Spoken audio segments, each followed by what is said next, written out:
Hello Australia, I'm John Gangell. Gary's away, I'm in charge and the circus has come to town. And tonight we're celebrating all the mothers out there. And what a celebration we're having tonight. We're discussing horrible gifts people get mothers. We're discussing mother-in-laws from hell. And we're also discussing mothers that have lazy sons. So stick with us. In about 10 seconds, we're back with an exciting panel. Got a problem, big or small, would a miracle be nice? Our monthly crew is back, churning out advice. You might even laugh a bit in the following half hour. Park your backside on the couch, cause baby it's time for Sweet and Sour.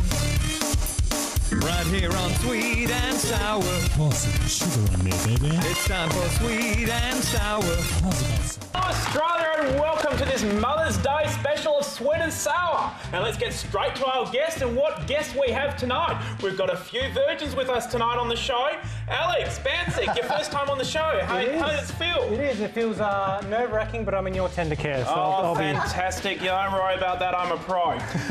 Linda, Sanfilippo. Hi, John. Did I get that right? You did. Oh. Perfect. Gee, it's wonderful, fantastic. Thank you for joining us tonight, Linda. Thank you. Now getting a call back. It's been a while. You've been on the back benches for a little while, but you come back to the front bench on the panel tonight. Big battle tonight. How are you going, Rashelle, Predovnik? Yes, very well. There you go. That's 3 out of 3 so far. Let's see if I can get the last one right. Pavlinovich. Correct. How are you going, Shane? Very well. Very hot. Oh, wonderful, wonderful. Well, we're going to get you nice and hot and flustered because we've got a bit of advice we need to give to Australia tonight. And we're going to move on to the first letter right now. Letter 1. In the past, I've gotten her some shockers of a gift. And I may have been a bit stingy on how much I spent on Mother's Day. Now, don't get me wrong, I love my mum, but she's always said not to waste my money on her. I have always been bad at buying women gifts. In fact, I need help from my sister, and she helps me choose the gifts. But as I found out, it's a double-edged sword. Last year's Mother's Day, I brought her home a nice wallet from me alone, and she loved it. What I forgot to do is take out the price tag. She flipped out when she saw the price for a $15 wallet, and she stormed out of the room. Maybe this year I will buy her something nicer, but I need help from the panel. What type of present should I get my mother to say I love her? I've always believed that it's the thought that counts, or have I got that completely wrong? David of Bendigo from Victoria. So, Alex, what do you think? David, I'm going to be gentle on you, and I don't want to be cruel, but your mother is a hypocrite. Imagine on the one hand saying, don't waste money on me, and on the other hand saying, $15 is not good enough. You know what? Spend $10 on yourself, go out, buy her a $5 Cadbury block of chocolate, and realise it's you that really matters, not your mother. Sorry, Linda. What do you think if you got a $15 gift? What would you think of that? Well, look, I think that David's true. I think what he said is quite true, though. It is the thought that actually counts, David. So I'm with you, right? You don't have to get caught up in the gift economy because everybody thinks it's all about the dollar, right? It's not. It's the thought that does count. And if you think that you have stuffed up, because I'm actually wondering maybe you're in your 20s, so I've got something for you, David. Why don't you just get a beautiful big teapot, fill it with tea, and give the gift of time to your mum? Because gifts come in many forms: forgiveness, time, all those wonderful things. That's for you. Now, Rashelle, I was going to say, I bet you ordinarily get some shitty little crafty gift from your daughter, but she's actually quite an artist. She's quite an artist. You know, I imagine parents that have young children would look forward to Mother's Day, thinking, oh, what shitty little drawing are they going to give me this year? But well, what do you reckon? What are your cheap gifts are out or in? You know what? I obviously she's really young, so I hang them up on the wall and I keep them in a special folder. Look, I agree with Alex. I think that, David, your mum is a little bit confused. I mean, she's saying that she doesn't want a very expensive gift or doesn't want any gifts, and then you give her something and she gets offended at the price. Mum's a bit confused, I think. Linda, I think that's a great suggestion, the gift of time. I think you need to find out what your mum likes, if she likes gardening or, what hobbies she's got, or find out what she likes. Maybe give her 3 options. Say, look, Mum, I like your gift to be a surprise. Here's 3 options. I'm not going to tell you what I'm going to buy you. It's going to be one of these 3. And I think that's pretty safe. There's 3 things you know that she's going to like. What about you, Shane? I mean, you're a bit artistic, aren't you? You make clothes and the like. I do, and jewellery. So Yes. my mother's going to be right this Mother's Day. But David, it really is about the thought, but is that thought a stingy thought? And I must say that all mothers say, please don't buy me a gift, but they still want something. But I have to agree with Linda, time is definitely what they want. Now, do you actually spend time with her? Do you chat with her? Listen to all the little mundane things that you think, oh, gee, that's boring. But to her, it's really important. Are there things she needs to be done around the house? Take her to the garden, but also buy her a gift as well. You know, I have to say, I think people have actually lost the point here because, you know, if I was your mother, David, I would be completely outraged as well because, for a start, unless your mother's a transvestite, she's not going to want a wallet. Maybe a purse, but not a wallet. So I certainly hope you got her a nice purse. And look, I went and had a look at the shops, and they're pretty horrid, the sort of purses or wallets that you get for $15. So I think you are just a stingy son. And speaking of gifts, I thought, well, since it's Mother's Day, I thought Sweet and Sour may as well get our mothers on the panel a gift. So we've gone out and we've gotten the mothers here a nice gift. So they can take them home and celebrate Mother's Day and think of the time that they were forever on Sweet and Sour. That's lovely. Think of you, John. Oh, that's right. Think of John. See, David, how simple that was. Exactly. And you won't believe how cheap they were either. How much did this It's the thought that counts, That's David. right, a bit of cellophane and everybody thinks it cost $1 million. Better still, take her to the nursery on the day and let her go, ooh, over a potted plant. Go, well, here you go, Mum. Happy Mother's Day. Yes. So just quickly around the panel, Alex, any ideas about the gifts you're going to get your mother for Mother's Day? No idea. Half an hour before I have to turn up to my mum's place on Mother's Day, whenever that is, I will buy her something. I'm hoping there'll be some chemist or some lovely florist that will be open at the time. Well, Linda. We'll be celebrating with food, as it'll be the gift of time yes, and yes. a lovely high tea out in Swan Valley. Yeah. Oh, okay. So you're going to Swan Valley because I have been to your place for just a splendid sundowner, and geez, it's a wonderful buffet you put on at your place. We do. Hopefully on Mother's Day though you're not cooking, so I'm sure that's why you're going to the Swan Valley. We're going to the Swan Valley. That'll be it. And Mother loves it. She just loves it. We all do. Oh, fantastic. Yeah, good job. What about you, Rashelle? Do you know what? My mother actually really doesn't like gifts, and she actually gets offended if she gets them. So time again, Linda. Time. That's You're going the to give thing. your mother time away from you. I'm putting her in jail. She's doing time. I think you've taken the wrong time. Don't worry, Mother. doing You won't time. see me for a weekend.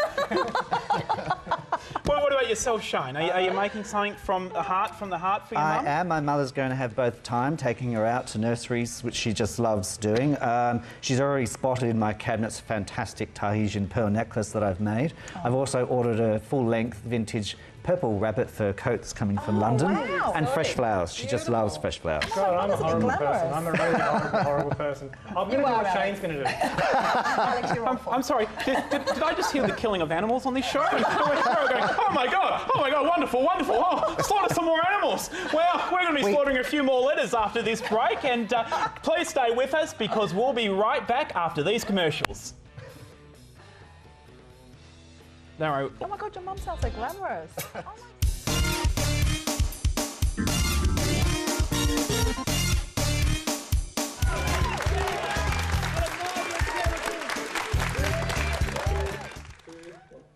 Hello Australia, we'll love you to get involved in the show and send us your letters for us to critique. And you can do that by emailing us at letters@sweetandsour.net.au or go onto our website, it's sweetandsour.net.au, and you can find us on Facebook, facebook.com/sweetandsour, or we've even got a Twitter account now, @sweetandsourtv. And if your letters are selected to come on the show, you'll get a movie ticket, a movie voucher to see The Other Woman. Thank you to Natalie Cameron from NRC Communications, our wonderful sponsor at the show. After that plug from our sponsors, we'll move right into the second letter. I think I have a mother-in-law from hell. I've always had a rocky relationship with my MIL, mother-in-law, for a couple of years now because of a comment I made about her hair one time, and now she has it in for me bad. We rarely spend one-on-one time together, but every now and again we are alone. We always end up in a heated discussion over little things. One time we had a discussion if I was even good enough for her son. I thought I may take a new path and do something special for her this Mother's Day to break the tension between us, to be the bigger woman. But I'm worried that, as usual, if we spend time together, we'll probably end up fighting all day. My husband has tried to encourage me to get along with her, but the tension is so thick I could cut it with a knife. Please help me, panel. How do I defrost the ice queen? Ice queen? Oh, look, I'm getting hungry, panel. I want the ice cream. The ice queen from the grasp and get along with my mother-in-law once and for all. Or is this a lost cause? Diana, Sydney, New South Wales. So, Shane, any tips, any advice for Diana? Well, Diana, I like you. You're being the bigger person, which is brilliant. As for the bad hair day, she probably did have a bad hair day, let's face it. But now, good on you for being the better person, wanting to resolve this. I think there's a few issues here. One, your mother-in-law. Secondly, the relationship. But it sounds that where's the support from your husband? Why is this centred around having to be on Mother's Day one-on-one time? What's he doing to support you to smooth this over rather than saying you should probably be doing it yourself? Maybe give her a call and see what she wants to do. Rashelle. Oh, Shane, I think you're just being too nice to mother-in-law. Honestly, I think, Diana, I wouldn't bother. You've obviously tried to make an effort with her. She's being very difficult. I think the more you try with some people like that are very, very difficult, the worse they get. I wouldn't bother. I'd actually be very polite to her. I'd make sure that you're together with family and doing fun things. So the whole family's together.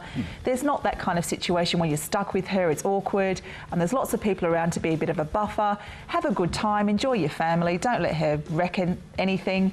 I don't like her, do I?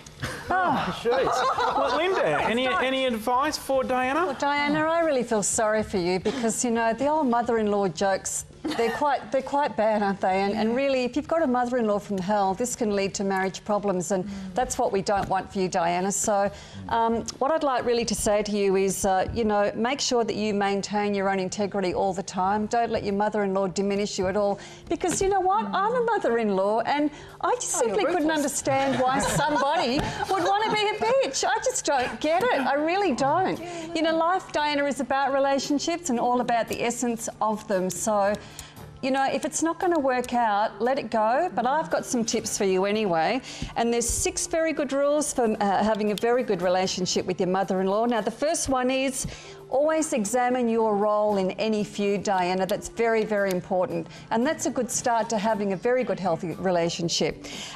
Decide whether or not you'd rather be right or happy.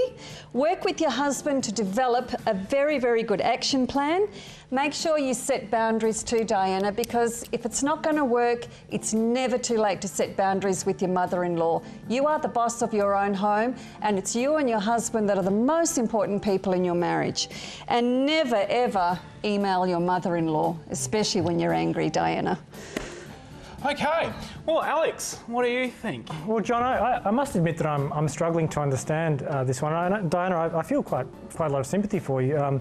But on the basis of you making a comment about your mother-in-law's hair, she then decides to be a total bitch and then suggests that you're not good enough for her son.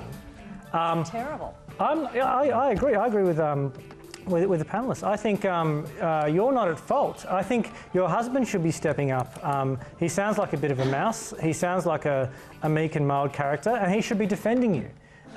Because your mother-in-law is clearly at fault, and you don't need to be the big woman. You've already won. You've already won. Yeah, no, I have to somewhat agree. I think, Diana, you just need to call her a silly bitch and walk out of the room and leave the place. And your husband should actually be the man and get some balls and stand up to his own mother and say this is the woman that he loves, and she's got to be respectful to you. So, look, I think you need to put a bit more pressure on your husband to step up and be a man, I think. But John, you're turning it into World War III. Oh, I turn everything into World War III. Don't worry about that. That's what you don't want in the family dynamic. You just don't want that, you know. You want it to be peaceful. You just want to focus on the positives. you want to have a laugh with your friends or in the family, just keep it light. What we need though is Linda's action plan to come into play. I've actually written it down. got the encyclopedia ready to go right through it. All the 6 steps that she needs to undertake. I hope you had that pen, Diana. Oh, Yes. I did, Linda. Good job. Oh God, Good job. jeez, yes.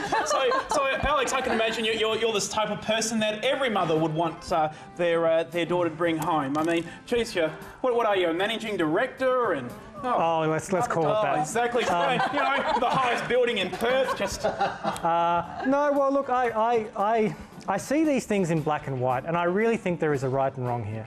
And Diana is a long-suffering daughter-in-law. And you know what? Like, life is too short to try to make people that don't like you happy. Exactly. Give in. Give up. Diana, the other thing too is that your mother-in-law was probably a little bit unsatisfied, perhaps before you even came into the family. Don't bring that onto yourself. That's not your responsibility. yes, that's right, Diana. And as we go to the break, just remember, don't worry, be happy. Yeah. Now sing it. Sweet and sour, like blueberries and double cream that has been left in the car on a Perth summer day.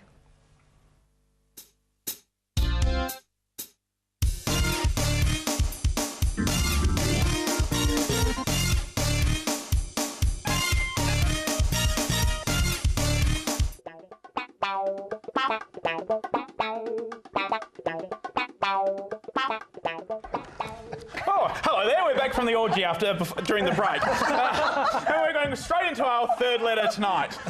Just let my other panellists get their clothes back on. How are you all today? I've been put in an awkward position and I would really appreciate some advice.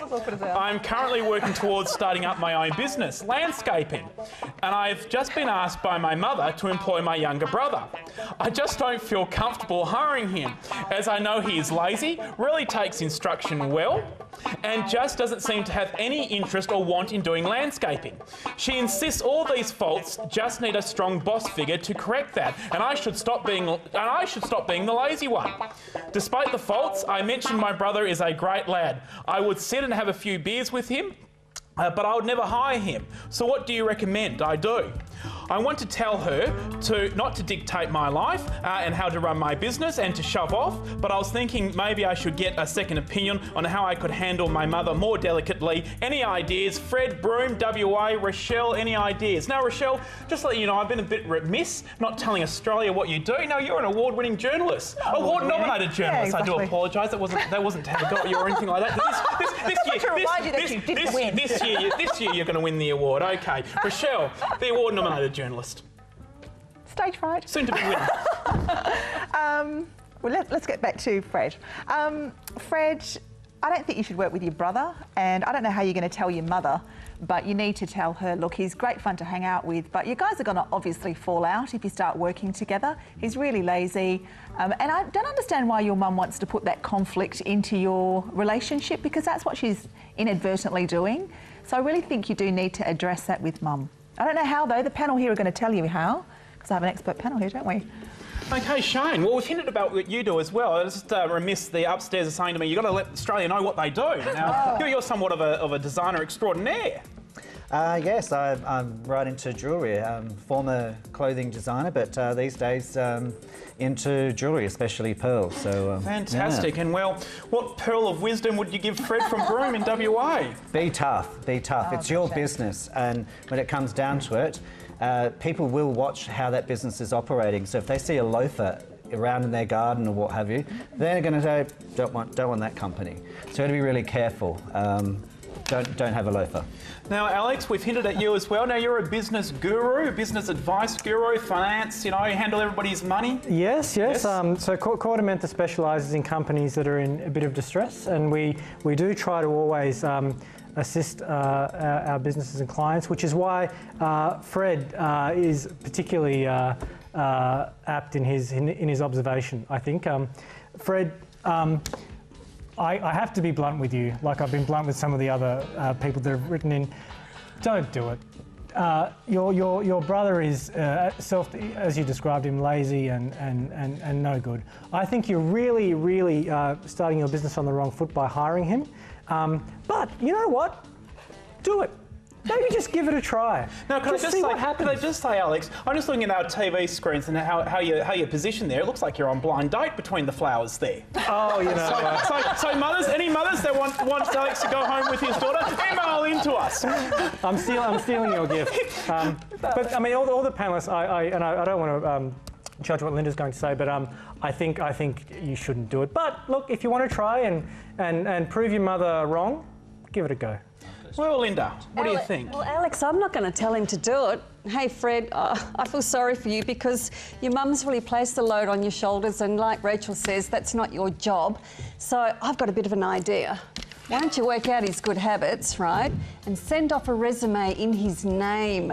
That way it'll get him out of the house and out of your mum's hair as well. And he might just get a good interview and he'll be deserving of a good job. What do you think? Yeah, no, look, I agree. I don't think you should take your lazy, good-for-nothing brother out into the workforce and ruin your business, because basically you've got a business that the customer's opinion is everything. If they tell you did a lazy job and you've got a lazy person working for you, well, nobody's going to want you to come and do their gardens. But speaking of which, we've now got to decide, we've got to do a bit of work now, which letter do you like the best? Can we just rule out, first and foremost, letter number 1? I personally think, you know, that little stingy bastard's probably going to give the glasses if he wins to his mother for a Mother's Day gift. So let's rule out letter number 1. So it's between letter number 2 and 3. And just to let you know, the prize is sunglasses from Aussie Opticals. So thank you very much to our wonderful sponsors. So letter 2 or 3, mother-in-law in hell or the bloke that wants to start up a landscaping business? Shane. Well, I think Diana needs a break. Give her the glasses, definitely. Right, yeah, needs to block out her mother-in-law. Yep. Rashelle? Yeah, I agree, Diana. Diana? Yeah. Oh, Diana. Oh. What about you, Linda? Well, look, I feel sorry for Diana, but I'm actually going to go with Fred because Diana's got a team. She's got a husband to stand up for her. Fred's alone. I'm going for you, Fred. Fred, okay. What about you, Alex? Well, this side of the table is Fred territory. is as one. I agree. I feel sorry for Fred. I think he needs a break. You know, the broom economy is not doing so well lately, unfortunately. So I think give it to Fred. Well, John, it's up to yes, you. as per usual, I'm used to this Australia. I'm a tiebreaker. I'm a bit of a dictator. They'll use that against me in future years, no doubt. But look, I was going to give it to Diana because I think blocking out the mother-in-law would be a wonderful idea. But Fred, you're actually working outdoors and could actually practically use the glasses. So I'm going to give it to Fred because he's working outdoors. That's right. So this side of the panel wins. Unfortunately, your constellation contestants tonight. Yes. So just before we wind up, could I just say thank you, Shane, for coming in and seeing us tonight. It's been fantastic to have you on the panel. Thank you. It's been great fun. And just to let you know, Shane has offered to do a live auction on TV to sell his jewellery and clothes. So Vintage jewellery. Vintage, yes, that's right. So watch out for that one. What was the Facebook page? It was legit. Rashelle, we've got enough plugs tonight. Thank you, Rashelle. I'm the one that does the plugs. When Shane pays, he can get a plug. Yes, Rashelle. Yep. Rashelle, looking forward to Mother's Day? Yeah, I am actually. No problem at all. I'm getting the big wind up here, so that's all I can let you say. Linda, thank you very much. It's been a delight. John. And Alex, thank you again. And I see the flowers are still there, so please, Mother's right in. He's looking for a date. Thank you very much. We'll see you all. The circus is over. Gary will be back next week. Thank you, Australia. The circus is never over. There we go. That was pretty cool.